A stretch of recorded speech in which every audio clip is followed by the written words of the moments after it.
পরবর্তী দেখো 6 নাম্বার চ্যাপ্টারটা ইনক্লুড করেছি 6 এই চারটা চ্যাপ্টার পড়লে এখান থেকে 3টা প্রশ্ন তোমরা কমন পাবে। পরবর্তীতে আমি আরো দিচ্ছি তোমাদের 9, 10 এই দুইটা চ্যাপ্টার পড়বে, 11, 12 এই দুইটা চ্যাপ্টার পড়বে। 3টা প্যাটার্ন রেডি করে দিয়েছি, এখান থেকে 3টা প্রশ্ন কমন পাবে।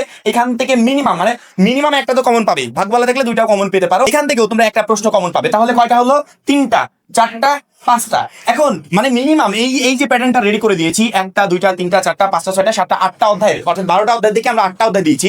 এই যে প্যাটার্নটা রেডি করে দিয়েছি, আমি ইচ্ছা করলে যদি 6টা চ্যাপ্টারও তোমাদেরকে দিতাম, তারপরে তুমি এই 6টা চ্যাপ্টার থেকে ইজিলি 5 এর প্রশ্ন কমন পেয়ে যেতে। কিন্তু আমি ওই রিস্কটা নিতে যাচ্ছি না যে শিক্ষার্থীদের একটা প্রশ্ন আনকমন চলে আসলো, তখন তারা কি করবে। আমি ওই রিস্কটা না নিয়ে আমি তোমাদেরকে 8টা চ্যাপ্টার দিয়ে দিয়েছি। যেমন ধরো এখানে 9, 10 আছে, আমি একসাথে দিয়ে দিয়েছি। এখন এখানে 11, 12 আছে, আমি যদি 11, 12 না দিয়ে শুধুমাত্র দিতাম এখানে 12, তারপরে তোমরা 5টা প্রশ্ন ইজিলি কমন পেয়ে যেতে। কিন্তু আমি চাচ্ছি না যে শিক্ষার্থীরা রিস্ক নেই।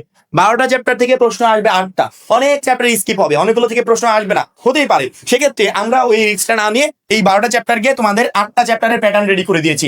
বা আমি যদি 8টার পরিবর্তে 6টাও দিতাম, তারপরেও কোশ্চেন কমন আসতো, কিন্তু রিস্ক থেকে যেত। এখন যদি বলো যে ভাই আমি রিস্ক নিতে চাই, কোনো প্রবলেম নেই। সেক্ষেত্রে আমি বলবো কোনো সমস্যা নেই, তুমি যদি রিস্ক নিতে চাও 1, 2, 3 এই 3টা অধ্যায় পড়ো, 9, 10 পড়ো, এখান থেকে 11 পড়ো, 12 নাম্বারটা বাদ থাক, 12 নাম্বারটা বাদ থাক, 5টা চ্যাপ্টার বাদ পড়ে যাচ্ছে, 7টা পড়ে যাও, 4টা 5টা 6টা 7টা, এই 7টা চ্যাপ্টার পড়ে যাও। 7টা চ্যাপ্টার পড়ে গেলে ইজিলি 5 এর প্রশ্ন তোমরা কমন পেয়ে যাচ্ছ পরীক্ষার হলে। কিন্তু আমি বলবো যে 7টা চ্যাপ্টার পড়ে 5 এর প্রশ্ন কমন পাওয়ার থেকে তুমি এই 8টা চ্যাপ্টার পড়ে যাও, ভাগো